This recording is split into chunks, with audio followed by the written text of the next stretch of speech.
Está no ar. Gente que fala. Gente que fala. Tem texto e direção geral do jornalista Fausto Camunha. Gente que fala. Reúne de segunda a sexta-feira formadores de opinião para discutir as principais notícias do dia. Gente que fala. Tem o selo de qualidade APCOM. Olá, olá, boa tarde. O programa Gente que Fala está começando. Estamos ao vivo pela UTV, a TV da internet e também pelas redes sociais, Instagram, Facebook, nosso canal no YouTube, tudo no ar, tudo à sua disposição para você acompanhar essa nossa jornada de hoje. Até onde a gente quer você aí comentando, curtindo, compartilhando a nossa transmissão. Participe também pelo WhatsApp, fazendo perguntas aos nossos convidados de hoje. 933500038 é o número de sempre. Mais uma vez, 973350038. Eu sou o Mauro Friesman, meio-dia em ponto. Hoje, quinta-feira, você conhece o nosso espaço. Mais uma edição do Gente do MPD que Fala, parceria nossa com o Movimento do Ministério Público Democrático, o apoio da Câmara Brasileira de Diagnóstico Laboratorial e do escritório Nasser Rajab Advogados Associados. Vamos então apresentar os nossos convidados que vão debater, vão analisar os temas aqui propostos hoje. Doutora Bianca Estela Azevedo Barroso, promotora de justiça no Recife, ela é coordenadora de apoio à mulher do Ministério Público de Pernambuco, membro auxiliar do Conselho Nacional e da Ouvidoria Nacional do Ministério Público. Está lá no Recife agora. Doutora Bianca, tudo bem? Boa tarde, bem-vinda mais uma vez com a gente. Boa tarde a todos os ouvintes, boa tarde meus colegas que me acompanham nesse programa hoje. Boa tarde, Mauro. A gente agradece muito o convite e está muito feliz por estar aqui novamente nesse programa. Obrigado por colaborar sempre com a gente, promotora Bianca. Também com a gente a doutora Vanessa Reis, advogada, ela é procuradora-chefe da Secretaria de Estado de Esporte e Lazer do Rio de Janeiro, está lá no Rio para essa conversa com a gente. Tudo bem, doutora Vanessa? Olá, Mauro, mais uma vez obrigada pelo convite, de estar aqui com vocês e partilhar com esses convidados ilustres, as conversas de hoje. Agradeço muito a oportunidade novamente. Obrigado pela presença sempre com a gente. Antônio Carlos Fernandes Júnior, presidente da CONACAT, Confederação Nacional das Carreiras e Atividades Típicas de Estado. Antônio Carlos, bem-vindo mais uma vez, tudo bem? Muito obrigado, é uma alegria imensa estar aqui novamente no Gente que Fala. Cumprimento a toda a equipe e a todos os companheiros de bancada. E o Gonzalo Vecina Neto, professor da Faculdade de Saúde Pública da Universidade de São Paulo, idealizador do SUS, da Anvisa. Professor Gonzalo, bem-vindo mais uma vez, tudo bem com o senhor? Oba, boa tarde, Mauro, boa tarde também aos nossos colegas aqui da bancada e a todos que estão nos assistindo. Dentro do possível, estamos bem. Sim. 12:02, pessoal, vamos ao primeiro assunto do Gente do MPD que Fala de hoje, que trata do seguinte: a coluna Painel do jornal Folha de São Paulo relatou anteontem que um ministro do Supremo Tribunal Federal fez um paralelo entre a quarentena imposta a políticos pela lei das estatais e o caso da presidência do Banco Central, onde o escolhido pode sair diretamente do mercado financeiro para esse posto de presidente do Banco Central. Esse assunto está na pauta da Corte, porém, esse assunto está na pauta da Corte depois que o PCdoB, o partido PCdoB, protocolou em dezembro uma ação questionando a regra. O presidente Luiz Inácio Lula da Silva aguarda a conclusão do julgamento para dar encaminhamento a indicações políticas e finalizar a montagem do seu governo. Antônio Carlos, eu começo com você a respeito desse tema, para a gente tentar entender o seguinte: o que vale para nomeações de políticos em estatais, o que diz, de acordo com o que diz a lei das estatais de 2006, aquela imposição de 3 anos de quarentena aos indicados, enfim, o que vale para esses políticos deveria também valer para a nomeação da presidência do Banco Central, na sua avaliação? Nós entendemos que sim, Mauro, porque nós temos uma questão muito delicada. O Banco Central ele tem um papel fundamental no país, na sociedade brasileira, e o presidente da República tem que ter a liberdade de fazer as indicações de maneira a preservar e observar todos os interesses envolvidos. E isso é essa liberdade tem que ser preservada e dada ao presidente para ele poder fazer essa escolha adequada num ponto tão nevrálgico como a questão do Banco Central. Então, você é a favor da mudança desta regra, ou seja, o fim desta trava, né, que são os 3 anos de quarentena, no caso aqui, para indicações, para nomeações de políticos, para quem atuou em partidos políticos, para quem atuou em campanhas, mas no caso do Banco Central, para quem é do mercado, poder entrar livremente numa indicação, numa nomeação, sem a necessidade da quarentena. Você é a favor dessa mudança? Exatamente. Nós entendemos que esse deve ser o caminho. Sim. Promotora Bianca Estela, seu entendimento sobre esse nosso tema, por favor. Existe aí, Mauro, sempre existe essa confusão entre público e privado. Você perceba que quem está na iniciativa privada está de olho, quem está na iniciativa pública, e quem está na pública está querendo entrar na iniciativa privada. E a formação das empresas públicas, por terem um caráter híbrido de participação, de intervenção no domínio, intervenção na economia, acaba gerando mais ainda essa simbiose, essa mistura, que às vezes não é saudável, porque os interesses são muito diferentes, né? Então, acho que a gente precisa ver com muita reserva essa questão dessa troca de funções, de cargos dentro de 2 ambiências, certo? Porque isso pode comprometer a finalidade das empresas públicas, que eu acho que é o que o Estado Democrático de Direito precisa preservar. Então, assim, numa consideração bem ampla, seria esse questionamento que eu faria. Doutora Vanessa, que caminho que esse assunto deve tomar no Supremo, na sua avaliação? Vamos voltar um pouquinho a mais no tempo. O PGR Augusto Aras, ele inicialmente era contra, depois ele se alinhou ao governo Lula na defesa dessas mudanças para facilitar a entrada dos políticos em empresas públicas, né? A alegação dele é que a vedação representa restrição a direitos fundamentais. A partir disso e a partir do que aconteceu também, o ministro Lewandowski concedeu uma liminar, né, que derruba a quarentena de 36 meses. Que caminho isso deve tomar lá no Supremo, na sua avaliação? Bom, nós temos, assim, em análise agora em jogo, uma normativa e uma ação no Supremo. A normativa é um PL, que está em curso também, proposta do PSOL, o PLP 19 de 23, alterando a questão da autonomia do Banco Central, a propositura de alterar a autonomia do Banco Central e alterando, inclusive, essa questão da quarentena do presidente do Banco Central. E, por outro lado, nós temos a ADIM, que foi ingressada ano passado, a ADIM 7331, pelo PCdoB, que é essa que acabou de tratar agora o Mauro, que foi em relação à propositura das restrições de quem poderia ocupar o conselho, que poderia ocupar a direção de uma estatal. Bem, a norma é de 2016, né, então não é uma norma recente, ela agora se tornou recente premente em relação à indicação, por conta dessa ADIM, né, ingressa pelo PCdoB, e que na época, ali, inclusive, quem assinou a lei junto com o presidente Michel Temer foi o ministro Alexandre de Moraes, que hoje integra o Supremo Tribunal Federal.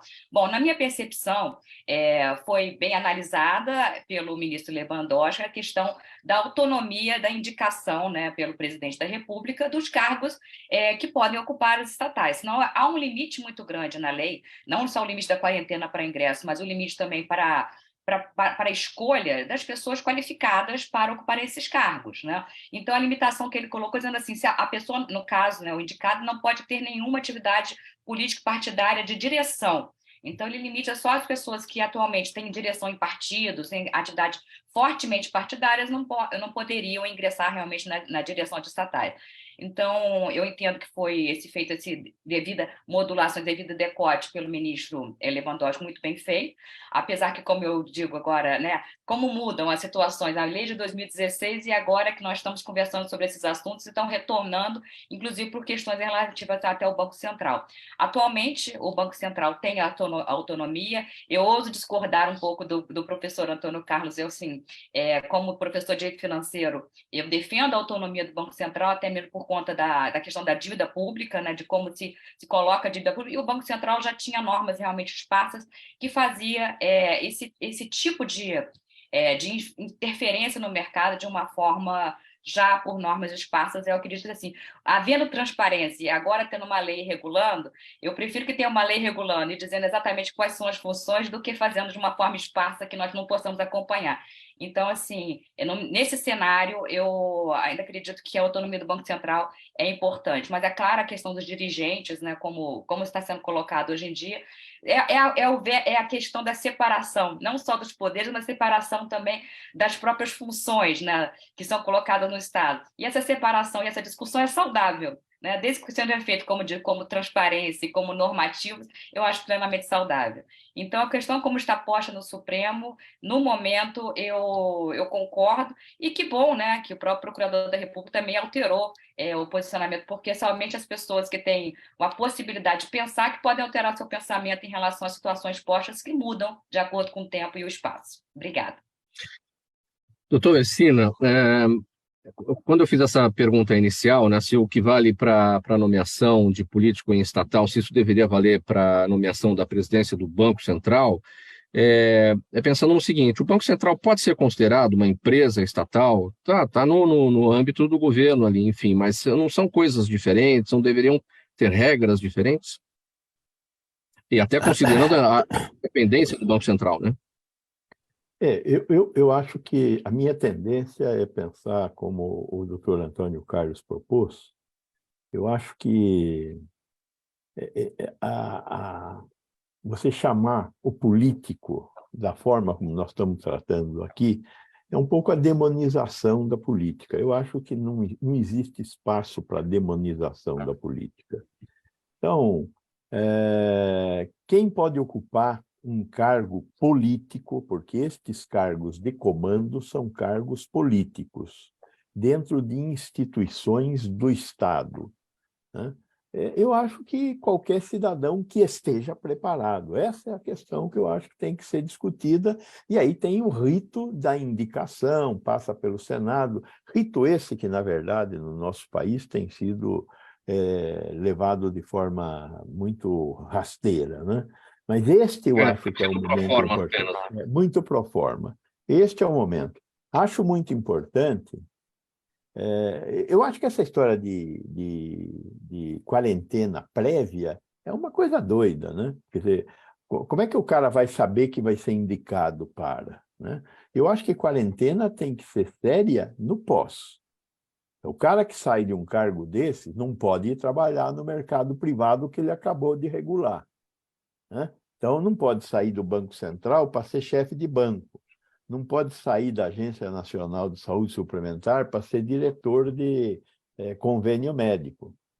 Mas, na entrada, eu tenho que verificar se ele será capaz de realizar aquela tarefa para a qual ele está sendo chamado, e aí tem um conjunto de condições que deveriam estar adequadamente presentes na lei e serem cumpridas no rito de nomeação. Assim penso. 12:00, programa Gente que Fala no ar. Hoje é quinta-feira, é o Gente do MPD que Fala, parceria nossa com o Movimento Ministério Público Democrático, o apoio da Câmara Brasileira de Diagnóstico Laboratorial e do escritório Nasser Rajab Advogados Associados. Vamos mudar de assunto agora para falar que a Câmara dos Deputados aprovou na terça-feira um projeto de lei que determina a concessão sumária de medidas protetivas de urgência às mulheres a partir da denúncia feita a qualquer autoridade policial ou por escrito. A proposta será enviada para a sanção presidencial ainda. A autora do projeto, a ex-senadora e atual ministra do Planejamento, Simone Tebet, diz que o objetivo é evitar interpretações diversas de juízes ou policiais que se valem de supostas brechas para não conceder a proteção, deixando de aplicar a lei. Promotora Bianca, a intenção do projeto, claro, é acelerar a concessão da proteção à mulher, evidentemente, isso é muito importante. O que acontece, Mauro, em relação a essas medidas protetivas de urgência? Nós chamamos MPUs, né? Medidas protetivas de urgência. Isso já poderia ser concedido pela autoridade policial e também a gente uma medida protetiva de urgência, ela já pode ser concedida também, independente da instauração de um inquérito ou de um boletim de ocorrência. Mas o que é que muda mais? Diminui essa margem de subjetividade que vinha prejudicando algumas concessões de medida. Então, a atitude do réu, né, num contexto de violência doméstica, era sempre justificada e muitas vezes as autoridades acolhiam essa justificativa para não conceder a medida protetiva. Por exemplo, se fosse decorrente da bebida, né, que acontece muito, então, eu dizia, esse é o caso de alcoolismo, não é caso de violência doméstica. Então, assim, coloca lá a culpa no alcoolismo e justificava a agressão e não conseguia medida, porque foi uma coisa esporádica, foi por uma coisa de uma doença, né? Algum caso que, não, mas foi a primeira vez. Acontece muito também. Não, vamos conceder a medida porque, veja, ela tem 10 anos de casada, foi a primeira vez, então vamos absorver. Então, essas pequenas concessões acabaram se tornando de um volume muito grande. Estabelecer prazo. Não, eu vou lhe dar uma medida protetiva de 10 dias. 10 dias sem você verificar a situação de risco da mulher, sem que ela peça para tirar, sem que avalie a questão de risco, ou então simplesmente porque ela nunca mais veio aqui, vamos arquivar a medida. Então, isso são coisas, são posturas que vêm totalmente a desserviço do leque de proteção da Lei Maria da Penha, não é? Que não trata só, é um microsistema de defesa dos direitos das mulheres. Não é só a questão da violência, mas é também a questão de um contexto de garantias do aparelhamento do Estado e de políticas públicas. E nesse aparelhamento do Estado, essas concessões de muitas justificativas de agressão tornou extremamente necessário a instalação desse PL e essa aprovação, né? Agora, no Senado, deve seguir para a sanção presidencial. E todos os organismos que estão nessa defesa do direito das mulheres, Comissão de Violência Permanente de Violência Doméstica, a COPEVID, também as Comissões de Defesa de Direitos Fundamentais, vinham fazendo moção de apoio à SPL, que finalmente foi aprovada, mas que é exatamente isso, essa justificativa que não vai colar mais. Esse seu exemplo, promotora Bianca, bastante significativo, essa argumentação de que foi a primeira vez, a violência física foi a primeira vez, mas isso pode ter vindo na esteira daquela violência emocional, psicológica, ou seja, a violência já existia, a gente está cansado de falar a respeito disso aqui, né? Então, não se pode usar isso como argumento. E também, fora o argumento da questão, outro argumento que também vai exatamente para exemplificar qual o contexto que ocorreu essa alteração, é doença mental. Diz assim, ele é bipolar, ele é depressivo, ele tem algum transtorno, então o problema é de saúde, não é de violência. Sendo que muitas vezes o problema de saúde ele gera violência e a mulher vai estar em risco. Entendeu? Então, assim, independente da causa da violência, se foi porque ele tem transtorno, se foi porque ele se embriagou, se foi porque naquele dia ele estava de mau humor, né? Então, assim, independente da causa, não vai ser dado mais esse tom de subjetividade. Se a mulher sofreu violência, se ela está em situação de risco, né? E esse risco, e inclusive a violência psicológica, ela entra muito forte aí, porque a violência psicológica ela é aquela violência silenciosa, né? A slow violence, ela vai minando todos os dias a mulher, daqui a pouco chega num ponto de depressão que ela nem consegue identificar que ela foi vítima de violência, que ela está sendo vítima de violência. Aliás, e talvez a doutora Vanessa vai concordar comigo aqui, as mulheres são meio que acostumadas a sofrer tantas violências que elas não conseguem nem mais, às vezes, se proteger de um assédio, de uma situação de constrangimento, porque a gente tira tanto por menos, e principalmente a gente que já vem militando, já vem numa idade avançada, tem situações que você começa a identificar agora que, sei lá, há 5 anos atrás você foi uma vítima de um assédio. Né? E hoje a gente consegue estar mais atenta, essa consciência é muito importante da não tolerância, né? Isso podia antes, não pode mais. E não era nem que podia, mas era porque eu não tinha consciência. Todo o tempo a gente precisa reverberar a consciência e saber que a gente está sempre aprendendo, sempre melhorando, não é? Para que a gente solidifique esses direitos e não caia em retrocessos. Doutora Vanessa, esse projeto de lei aprovado ainda depende da sanção do presidente Lula, como eu destaquei aqui. Agora, é uma alteração que precisa ser feita na Lei Maria da Penha, não é isso? Esse é o objetivo, esse é o sentido? Bom,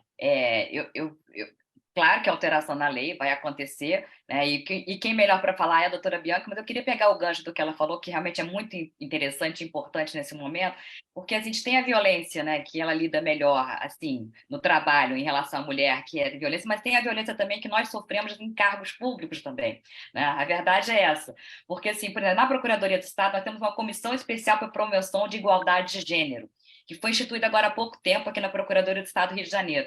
E realmente, doutora Bianca, eu ocupei cargo de chefia durante muito tempo, mas agora eu consigo olhar para trás e ver que várias vezes, em vários cargos de chefia que eu achava que não tinha nenhuma diferença, porque eu, né, estava realmente numa posição de comando, mas várias vezes realmente eu sofri discriminação em relação ao gênero. Então, nesse momento, apesar que nós temos, então, assim, a violência, né, que é um ato criminoso, mas nós temos também, assim, em gradações de vários níveis, esse tipo de violência que nós sofremos, independentemente de onde estamos, de onde ocupamos e quais são as questões que nós estamos lidando. Então, nós também, né, que apesar de não sofrermos assim, visualmente uma violência física, né, onde nós ocupamos, também temos que ser vozes para acabar e minimizar essa violência que nós sofremos a todos os dias em relação às nossas posições, a nossa posição também, que atuamos hoje no próprio serviço público, né? No próprio serviço público, ou também, no caso, na advocacia, que realmente a mulher ela é muitas vezes muito oprimida, essa que é a verdade. Corretíssima. Agora, e eu faço esse retrocesso para trás, realmente, eu começo a olhar assim, situações que eu passei que eram discriminação, com certeza. Promotora Bianca, a gente está falando, portanto, então, de uma alteração na Lei Maria da Penha, a partir, né, da sanção desse projeto de lei aprovado da atual ministra Simone Tebet, projeto da época em que ela era senadora. Sim, estamos falando de alteração na Lei Maria da Penha para ajustar as concessões das medidas protetivas de urgência. Então, certamente, ela começa a vigorar na data da publicação, né? E deve ir para sanção, nesses dias aí deve ser publicada, se não houver algum veto, que eu acredito que não tenha. Mas ela altera a Lei Maria da Penha. E eu queria só trazer uma curiosidade. Se alguém tiver curiosidade de procurar os projetos de lei, a quantidade de projetos de lei que é feito no Congresso em relação à Lei Maria da Penha. São muitos, inclusive projetos para revogar. Eu tive uma curiosidade de fazer uma pesquisa, eu já vi projetos de lei que um artigo é assim, fica revogada a Lei 11.340 de 2006. Só isso, um artigo para revogar a lei toda. Então, assim, qual é a justificativa dele? Mas isso é muito grave, né? Qual a justificativa da proposta dessa?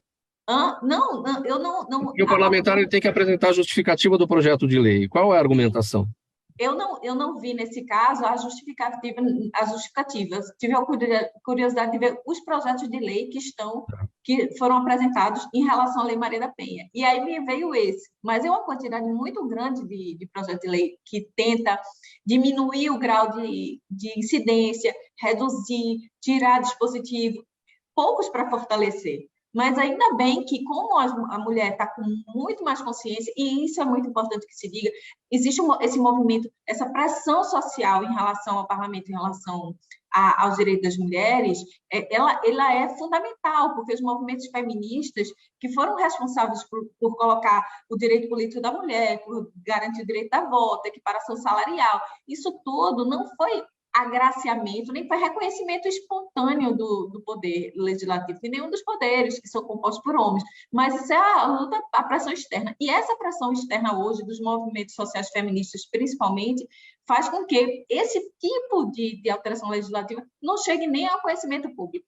Não é? Porque eu falo aqui, estou até de brincadeira, mas que é uma coisa muito séria, você, num artigo, propor, né, a revogação de todo um sistema protetivo de proteção do direito da mulher, né, que é um marco histórico para os direitos das mulheres no Brasil, reconhecido no mundo, e um artigo você pedir simplesmente para revogar.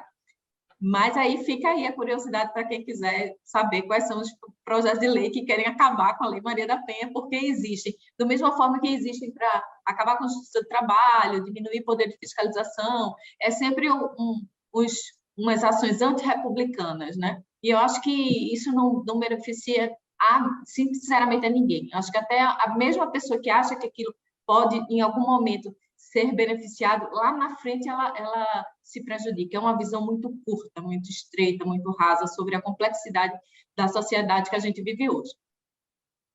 Vai ter só um adendo rapidinho. Tem um projeto de lei, que é o 3347 de 2020, não sei como é que está a tramitação, para que não possa ocupar cargos públicos, aí sim, né, é importante, quem, né, pratica violência contra a mulher não possa ser ocupante de cargo público. Aí é o link com o nosso anterior. Esse sim é importante, tá rápido, ser aprovado rápido, né? E aí eu tenho que olhar como é que está a tramitação. Mas, assim, esse sim seria um projeto de lei também importante para poder ser aprovado rapidamente. É um projeto ficha limpa em relação às mulheres. Por aí. Cris, eu me permite uma observação? Pode falar, Antônio Carlos. Não, então acho que cabe, neste exato momento, um registro. A CONACAT está fazendo uma discussão bastante aprofundada sobre a paridade de gênero na organização social, na direção das organizações sociais. Estamos, neste momento, inclusive, fazendo essa discussão muito forte para trabalhar essa questão fundamental da paridade de gênero nas organizações de uma maneira geral. 12h25 agora, vamos seguir com mais um tema aqui no programa Gente que Fala de hoje, gente do MPD que Fala, parceria nossa com o Movimento Ministério Público Democrático, o apoio da Câmara Brasileira de Diagnóstico Laboratorial e do escritório Nasser Rajab Advogados Associados. Doutor Gonzalo Vecina, a Prefeitura de São Paulo começou a aplicar nessa semana a vacina bivalente da Pfizer contra a Covid-19 em gestantes e puérperas. O público estimado é de 130 mil mulheres, além delas, a vacinação com esse tipo de imunizante está disponível para idosos acima de 60 anos, pessoas com imunossupressão, indígenas e residentes e funcionários de instituições de longa permanência na cidade de São Paulo. Caso existam doses remanescentes da Pfizer bivalente ao fim do dia, profissionais de saúde podem tomar o imunizante desde que residam na região da unidade básica de saúde. Se eu olhar seu entendimento, doutor Vecina, sobre esse momento aqui da cidade de São Paulo na aplicação da bivalente. Ponto número 1. Nós temos pouca vacina e, por isso, está havendo esse racionamento de vacina. Então, acordar para a necessidade do Brasil ser um produtor de vacina, né? A diferença que a gente tem que notar é que uma coisa é um país do tamanho do Uruguai, outra coisa é um país do tamanho do Brasil. E o Uruguai, qualquer coisa que falta lá, atravessa o Rio da Prata e compra lá em Buenos Aires. Aqui não tem isso. Então, 210 milhões de habitantes, coisas estratégicas, nós temos que tentar produzir aqui. Então, está faltando vacina e, por isso, tem que ficar fazendo esse picadinho aí para a aplicação das vacinas. Esse é o ponto número 1. Ponto número 2, vacina salva vidas. As pessoas que estão tendo a doença, que estão sendo internadas e que estão morrendo, são pessoas que não tomaram vacina. Mesmo que a vacina não proteja 100% contra ter a doença, ela reduz a probabilidade de morrer para o vacinado em 26 vezes. Ah, mas tem efeitos colaterais. Não tem remédio sem efeito colateral. Agora, nós estudamos essas vacinas que estão aí e elas foram aprovadas. Eu tomei 5 doses. Tomei AstraZeneca 2, tomei Pfizer, tomei Janssen e a última, a bivalente da Pfizer. Eu não tive problema nenhum em nenhuma das 5 vacinas. Não tive nem dor no braço em nenhuma das 5 vacinas. Agora, tem gente que tem problemas. E como é que faz? Trata os problemas. Ah, mas eu tive trombose. Primeiro, trombose é uma doença que todos nós temos. E eu quero dizer para você que nos está assistindo aqui. O que é o infarto do miocárdio? É um trombo circulando que entope um vaso no coração. O que é um derrame, um acidente vascular cerebral? É um trombo que vai andando e entope alguma coisa no cérebro. Então, o sangue está circulando o tempo todo e tem trombos que se formam dentro do nosso corpo o tempo todo. 35% das mortes no Brasil são por causas cardiovasculares, onde estão envolvidos trombos. Então, foi trombo. Trombo é uma coisa que sempre existiu. E se você pôr na conta da vacina trombo, não tem jeito. Agora, quando tem uma trombose, tem sintomas, trata e cura. Não existe... Nós, profissionais de saúde, em particular os médicos, não somos todos desonestos, como alguns são, dizendo bobagens como essa que vacina faz mal. Então, nós não somos desonestos e, por isso, não existe nenhuma fonte de notícia séria demonstrando que existe gente morrendo porque tomou vacina. Então, quem fala que existe gente morrendo por vacina é um sujeito muito ignorante ou muito mal informado. E, portanto, uma pessoa nutrida por maldade. Então, por favor, temos que tomar as vacinas, não só a vacina da Covid, temos que tomar a vacina da influenza, a vacina da gripe, temos que tomar a vacina da pneumonia, temos que tomar a vacina, as crianças têm que tomar todas as vacinas que têm direito e que as protegem contra essas doenças que existem aí, que são mortais. Então, é fundamental tomar vacina e a responsabilidade para que a vacina chegue até você é o Estado e os governos que você elegeu. E se nós temos tendo problema de cobertura, porque nós temos tendo problema com quem nós elegemos. Então, é fundamental tomar vacina e estar no caminho certo. Nós temos que conseguir mais vacina. O problema de cobertura, né, doutor Gonzalo? O senhor chamou atenção no início aí da sua fala a quantidade pequena de doses que nós temos aqui. Sobre produção nacional deste imunizante, isso é possível? Como é esse trabalho de transferência de tecnologia, de conhecimento? Temos os nossos institutos aqui seríssimos e muito competentes para poder fazer a produção local. Veja, tem uma tecnologia, que é a tecnologia mais antiga, que é você pegar o bicho que produz doença e fazer ele ficar mais fraquinho. Você atenua o bicho que produz doença. A Coronavac é essa tecnologia. O Butantan domina largamente, a Fiocruz domina largamente, tanto é que o Butantan chegou a produzir a Coronavac aqui no Brasil. A outra tecnologia que foi muito utilizada para produzir vacina contra a Covid foi essa tecnologia do cavalo de Troia. Você pega um vírus e dentro desse vírus, é um vírus que não produz doença, e dentro desse vírus coloca um pedaço do vírus que produz doença. E aquilo entra no nosso corpo e produz uma resposta imune, chamada de cavalo de Troia por causa disso, que o vírus que entra não é o vírus que vai produzir doença, está dentro do vírus que entra o pedaço que produz doença. A Fiocruz dominou essa tecnologia e produziu a vacina da AstraZeneca aqui no Brasil. Agora, a vacina mais moderna é a vacina de RNA mensageiro. Hoje tem duas empresas no mundo que dominam amplamente essa tecnologia. Uma é a Pfizer, a partir de uma experiência alemã, e a outra é a Moderna, a partir de uma experiência desenvolvida nos próprios Estados Unidos com dinheiro público. Os Estados Unidos investiram 6 bilhões de dólares na Moderna, para a Moderna produzir essa vacina. Assim como a Alemanha investiu na BioNTech, a empresa alemã que desenvolveu essa tecnologia que foi repassada para a Pfizer, uma fortuna também. Esta tecnologia nós temos que negociar com a Pfizer ou com a Moderna para que ela nos transfira. Existe a possibilidade pagando royalties. Existe, como nós estamos pagando royalties para a Coronavac, para a fábrica da Coronavac e para a fábrica da AstraZeneca, pelas vacinas que nós produzimos. Então, veja, é um comércio, tem um comércio aí, mas esse comércio precisa de políticas públicas para que a gente possa ter acesso a esses produtos. Falta política pública. Sim, está bastante claro. Essa vacina bivalente ela é com base na tecnologia de RNA mensageiro, que é a tecnologia da Pfizer e da Moderna. No caso aqui da Coronavac, é o vírus atenuado, e no caso da AstraZeneca, que foi produzida pela Fiocruz, é o cavalo de Troia. Mas essa vacina bivalente, ela não pode ser produzida a partir dessas tecnologias, do vírus atenuado e do cavalo de Troia?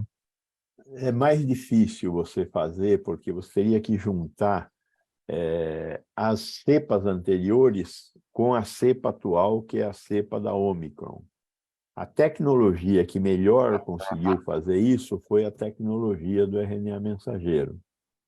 A China está tentando fazer, e não sei até que ponto eles conseguiram, vacinas bivalentes com vírus atenuado, mas eu não tenho notícias de como estão as experiências chinesas. 26 minutos para 1 da tarde agora, pessoal. Uma paradinha breve, mensagem do nosso apoiador, um gole de água para cada um e a gente volta em seguida com mais assuntos aqui para análise e debate com os nossos entrevistados. Até já. Toda ação estratégica de sucesso tem um componente fundamental: um instituto de pesquisas ético, rápido e preciso. Afinal, é ele que vai fornecer informação confiável, sem achismos ou palpites. E isso, numa época de mudanças rápidas e repentinas, é fator crítico de sucesso. A Orbis é um instituto de pesquisas que une precisão e confiabilidade estatística com a mais alta tecnologia em pesquisas do mercado. Tem inteligência artificial, robótica e Big Data, entre outros recursos, para que você tenha uma informação correta, confiável, com o menor custo e no menor tempo possível. Na sua próxima ação, seja ela corporativa ou política, comece pela Orbis. Porque com a informação correta, você vai mais longe, mais rápido e com mais segurança.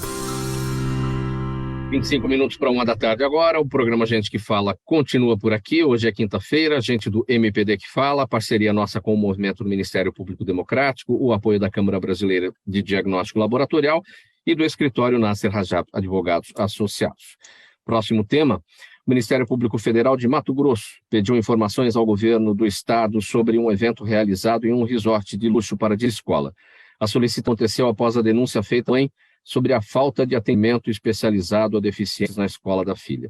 Ao verificar a atuação da Secretaria de Educação, o Ministério Público Federal se deparou com um evento realizado essa semana em um resort de luxo na Chapada dos Guimarães, cujas diárias vão de R$ 1.500 a R$ 4.000. O Ministério Público Federal vai comparar o valor gasto com o evento e o investimento público feito para a inclusão de pessoas com deficiência nas escolas. Antônio Carlos, temos aqui então de um lado uma mãe reclamando, né, da falta de atendimento para a filha deficiente, fazendo aí a sua denúncia, e do outro lado o governo do estado gastando dinheiro público, supostamente, né, com diretores de escola num evento, ou seja, está sendo verificado onde o dinheiro está indo e onde ele deveria ter ido, né? Temos muita coisa semelhante acontecendo nesse Brasil. Dinheiro que deveria ir para um lado e vai para o outro. Seu entendimento sobre esse episódio? A primeira coisa é a importância que tem a estrutura de Estado, estar cumprindo o seu... Temos diversas correções a serem feitas nas estruturas de Estado. Mas, sem dúvida, a educação é uma função de Estado fundamental e que chega a ser inimaginável como que entra governo, sai governo e deixa de se investir no fundamental que é a educação, de se direcionar recursos fortemente para a educação. Nós batemos bastante nessa tecla, Firesma, porque entendemos como o entendimento geral, né, que a educação é o ponto fundamental. Então, quando nós vemos uma situação como essa, em que, ao invés de se prestigiar e se colocar recursos fortemente na educação, em fazer com que ela aconteça na sua base, na sua estrutura, né, a gente vê essa atuação do Ministério Público com muito bons olhos, para tentar forçar com que os governos, de uma maneira geral, deem a devida importância à educação. Não se deveria quase que investir quase que em nada mais que não fosse prioritariamente na educação para sairmos desse atoleiro que nos encontramos. Doutor Vecina, os discursos são tão bonitos, né, dos governos, dos políticos, falam sempre da educação, que é preciso, a hora é agora, a gente vai sair do buraco, não sei o quê, e não é nada disso que acontece. Falta vontade ou falta competência mesmo? Não estão sabendo mexer no que precisa ser feito. Ponto número 1. Não devem existir classes para alunos portadores de deficiência. Inclusão. Inclusão. Os alunos devem receber a sua instrução nas salas normais. E os professores têm que aprender a trabalhar com isso. Esse é o ponto número 1. Então, não tem sala de criança especial, né? Porque esse especial é um rebaixador de crianças. Ponto número 2. Os professores também merecem alguma coisa. Então, se eles foram para um resort, isso pode não ser um crime, isso pode ser uma coisa para estimulá-los. Nós temos que entender desse jeito também. Só pode ir para resort quem tem dinheiro. Ponto número 3. É lógico que não tem o menor cabimento fazer um treinamento num lugar que custa R$ 1.500 a diária, né? Aí é um problema desse clima de impunidade que nós temos neste país, desgraçadamente, né? Monteiro Lobato falava que ou o Brasil acaba com a saúva ou a saúva acaba com o Brasil. Eu acho que o problema nosso não é saúva, o problema nosso é impunidade, né? Então temos que trabalhar com essa questão da impunidade. E o resto é conversa fiada, Mauro. Promotora Bianca, seu entendimento sobre esse episódio. Primeiro, assim, dizer que é muito lamentável, né?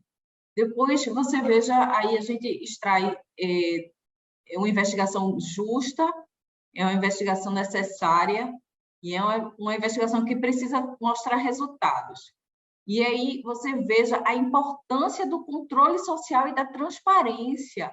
Transparência nas contas, transparência nos dados, transparência no setor público, não é? Para que a sociedade consiga ter esse controle. E se existir esse tipo de investimento, desse tipo de pagamento, que isso seja colocado e seja justificado.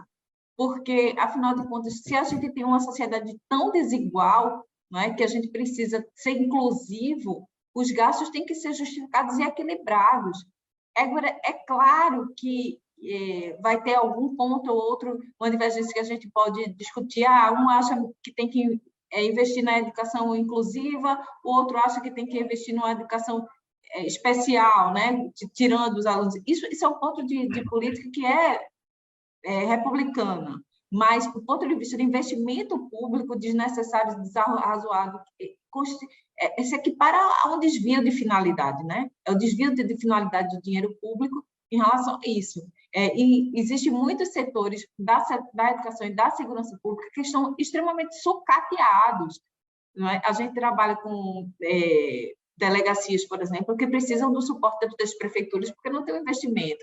A educação, muito mais. A ausência de creches também, as mulheres não conseguem trabalhar porque não tem creches. Então, assim, existem prioridades e o governo precisa, sim, ser claro, transparente nas prioridades dos investimentos públicos que atendam a maior parte da população e também que atendam ao enfrentamento da desigualdade. E, com certeza, a questão de uma educação inclusiva para as crianças com deficiência é uma prioridade absoluta, seja pela saúde, seja pela questão da criança, né, da infância, que é considerada pela Constituição como de prioridade absoluta. Então, é muito, embora esperamos que o gestor apresente uma boa justificativa para esse investimento desse espaço aí. Procuradora Vanessa Reis, Procuradoria do Ministério Público Federal lá no Mato Grosso, então, questionando esse evento da educação num resort de luxo. Tem desvio de finalidade aí na sua avaliação? Bom, pegando o gancho dos dois últimos convidados, primeiro da doutora Bianca, concordo com a questão da transparência, porque o que acontece? Só souberam do evento porque uma servidora colocou numa rede social, né? Então, não há no portal da transparência da Secretaria de Educação o motivo da ida, né? O que ia ser desenvolvido, até porque se caso tivesse, né, toda essa transparência e que fosse justificado, aí eu volto lá na fala do professor Gonçalo. Assim, por que vamos questionar, né, um evento de professores se nós não questionamos um evento, talvez, de um resort, né, com a devido decote, claro, do valor, né, de procuradores, de promotores, de magistrados, porque eles quando se reúne, geralmente, hoje em dia não mais, mas geralmente se reuniam também em resorts, em lugares mais confortáveis.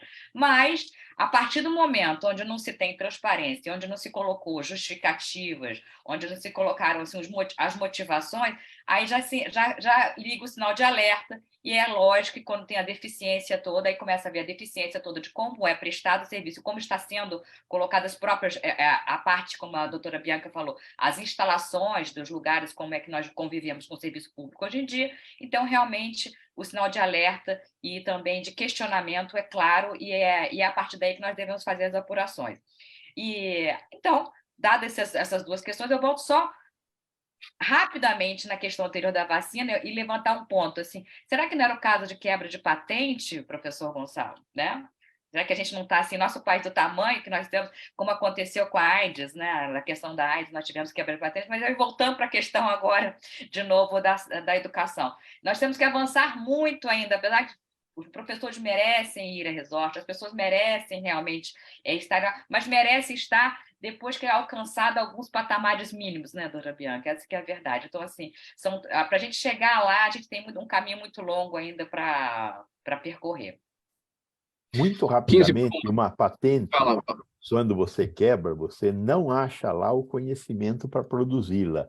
Não está na patente o conhecimento para produzir. Então, quebrar a patente é metade do caminho, a outra metade é dominar a tecnologia. E aí é que a gente acaba morrendo na praia. A patente quebrada da AIDS, do efavirenz, nós nunca conseguimos produzir.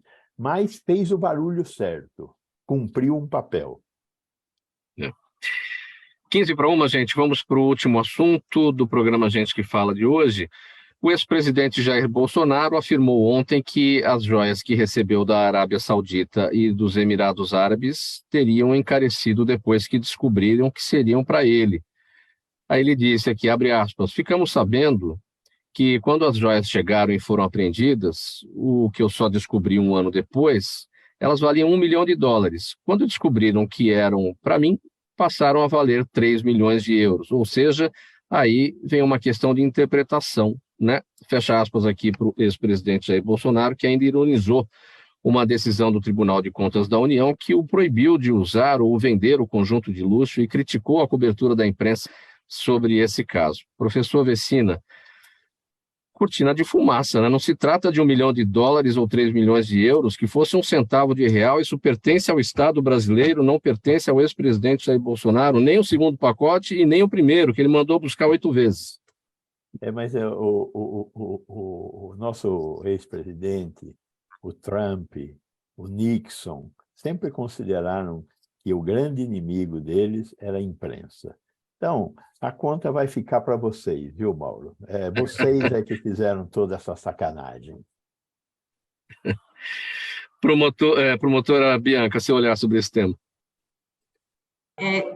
Aquela questão da repetição, do discurso de vitimização, né? É o discurso, o desfoco. Você tem um problema, você não enfrenta o problema e você tangencia e cria o paralelo ali. Que aí, quando você pergunta, foi assim? Não, mas isso é a vitimização, isso foi porque foi comigo, isso foi... Então, desencadeia vários outros assuntos e tira o foco, né? Então, isso é muito injusto, eu não quero usar uma palavra mais forte, mas tirar o foco, tira de fumaça. Ter responsabilidade em frente às coisas, é uma questão de maturidade, de ser adulto, né? Você encarar, não, você me colocou um problema, eu vou enfrentar, e dentro do que eu puder, eu vou discutir aquilo ali, pedir uma perícia, não concordo com o valor, então me coloque outra perícia, questione os valores de uma forma decente, madura e de civilidade, né? E a vitimização, ela me parece muito infantil, né? Isso é porque é comigo, é mais do mesmo, e é, assim, complicado isso. 3 milhões de euros não pode, $1 milhão pode, é isso que ele está dizendo. É exatamente isso. Antônio Carlos, as joias encareceram mesmo quando descobriram que eram do Bolsonaro? Eu tenho que recorrer à sua fala inicial, Prisman, quando diz que não importa o valor, pode ser 1 centavo, pode ser 1 zilhão. né? O fato não muda, a história não muda, o acontecimento é o mesmo. E aí eu tenho que, de novo, pedir para quem nos assiste, Friedman, prestar atenção numa coisa. Volto a dizer, temos correções a fazer da estrutura de Estado? Temos, mas é em função de termos estruturas de Estado saudáveis, de termos estruturas estáveis que prestaram concurso público para a assunção do seu posto de trabalho, é que estes e outros casos puderam ser enfrentados, puderam vir à tona, porque com a guarida, né, que o concurso público oferece ao servidor, ele fala assim, não, por aqui, por este setor, não vai passar sem verificação. Né? Então, eu acho que essa é a... Pois não, Friso, você quer fazer... E aqui os nossos aplausos, né, para o Tribunal de Contas da União, né, para os seus servidores, para os seus funcionários, e para aqueles funcionários da Receita Federal que estavam na alfândega no momento da chegada lá e que seguraram o pacote porque teve aquele cheirinho de carteirada ali do assessor que disse que o ministro Bento Albuquerque ia ligar para o diretor da Receita Federal. Exatamente, Friso. Essa é a questão fundamental, que o cidadão precisa ser bem informado. Que bom que pode-se levar essa informação ao cidadão, que foi o servidor lá, aquele servidor público concursado, com a garantia do concurso público de não ter que se submeter a carteiradas, de não ter que se submeter a pressões políticas de quem está no comando político momentaneamente, né, que pode ser apurado este caso e ser trazido à tona. Esse tem que se dar os parabéns aos servidores. Procuradora Vanessa, seu olhar sobre esse tema. Bom, corroborando o que o professor Antônio disse, realmente é o bom que colocou luzes, mais uma vez, né, na situação, como nós tivemos, lembra quando os jogadores também vieram da Copa, né, que trouxeram geladeiras, fogão, lembra como é que foi? E aquilo passou meio que desapercebido, e agora, mais uma vez, é uma oportunidade, né, que o ex-presidente nos concede de falar sobre o tema, de conversar sobre o tema e disciplinar sobre o tema. Isso que é muito importante, né? A questão da moralidade subjetiva e objetiva é muito diferente, né? A moralidade que nós buscamos é a moralidade política, aquela moralidade onde todos nós, né, no senso comum, podemos ver que é realmente a questão aplicável ao caso. Então, assim, agora, né, já deveríamos ter, eu acredito, temos alguma disciplina realmente, o que pode um servidor público receber, né, o que pode, o que não pode receber como entre aspas, presentes, né, o que pode influenciar, não pode influenciar, passagens, joias, né, inclusive, mas... Então, assim, se lança luzes para combater, ter uma disciplina, como se lançou agora há pouco tempo em relação até aos aviões, né? A utilização dos aviões da FAB, onde a Comissão de Ética da Presidência acabou de fazer uma cartilha de como deve ser essa utilização dos aviões da FAB. Então, é o que nós esperamos agora, a questão de uma normatização mais clara, além de, claro, né, a aplicação lógica do que a gente já tem de moralidade política em relação a essas questões, independentemente do valor. Né? Mas lançamos luzes, mais uma vez, algo que é reiterado, algo que fala o que vem a ser presente, o que é presente pessoal, o que não é presente pessoal, o que é presente para a presidência da República, mas independentemente de ser pessoal ou não, assim, o senso comum, talvez, de todos nós, é que mesmo essas joias como um presente para a própria presidência da República em termos de patrimônio, é muito distoante, né, da nossa realidade aqui, mesmo sendo presente para a própria presidência da República. Então, fica esse questionamento assim, do que vai ser normatizado daqui para frente. É o que a gente tem que ficar de olho. O que vai ser normatizado, o que vai ser discutido daqui para frente. Já tem gente falando, dizendo que pode, né? Já tem gente querendo normatizar, dizendo que pode. Então, é esse que tem que lançar luzes em relação ao que vai ser feito daqui para frente.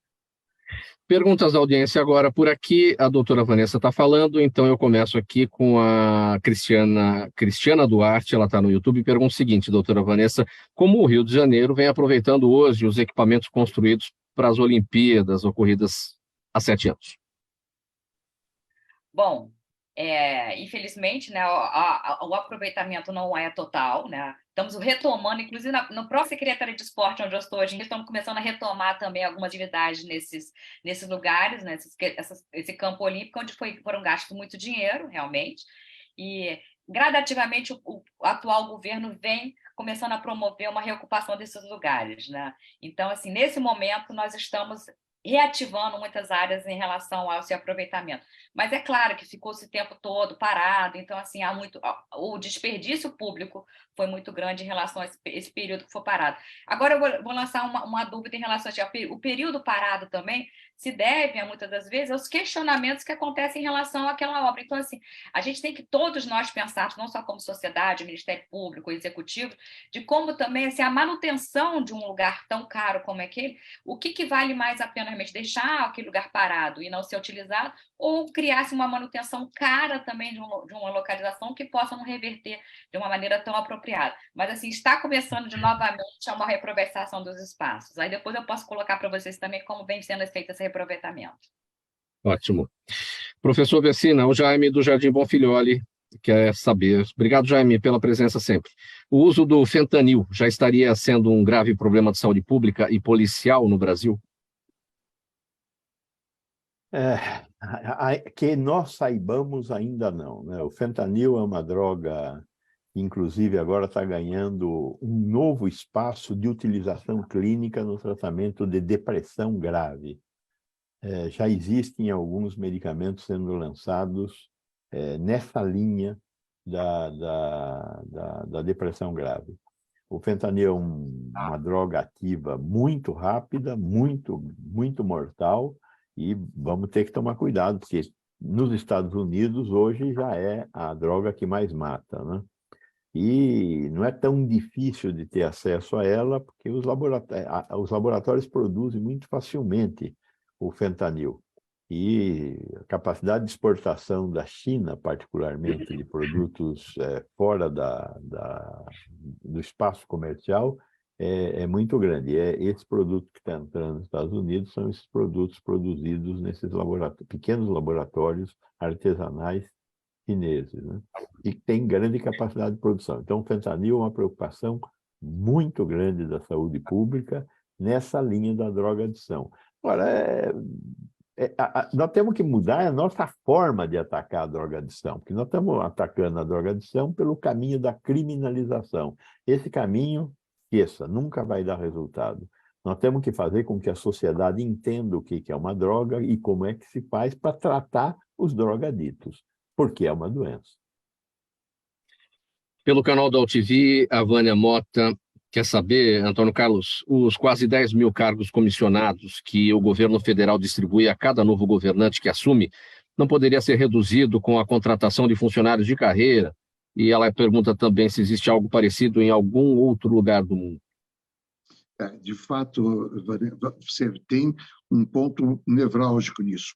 E que, felizmente, as estruturas e as organizações sociais conseguiram brecar a PEC 32 da reforma administrativa, que estava em vias de ser aprovada, e conseguimos segurar, que simplesmente transformava tudo em terceirizações e indicações políticas.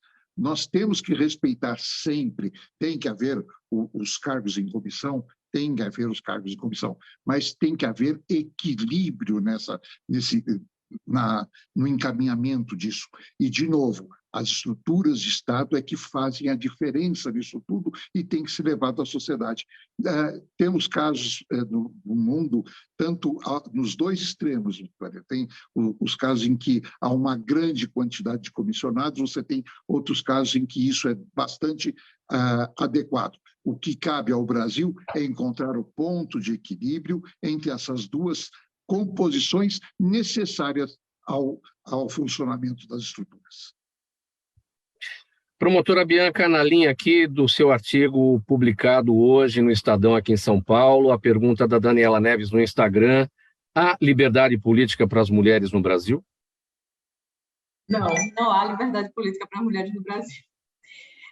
A atuação da mulher na política ela é permeada com violência, né? Então, como é que você pode falar de liberdade se você convive com ameaça, com constrangimento, com achincalhe, com humilhação, com todo o contexto, às vezes, dizendo que não é para você estar ali, que seu lugar é ridículo, e tantas outras tipos de diminuição que eu falo em relação à postura da mulher na política, né? Principalmente em relação ao custo da família.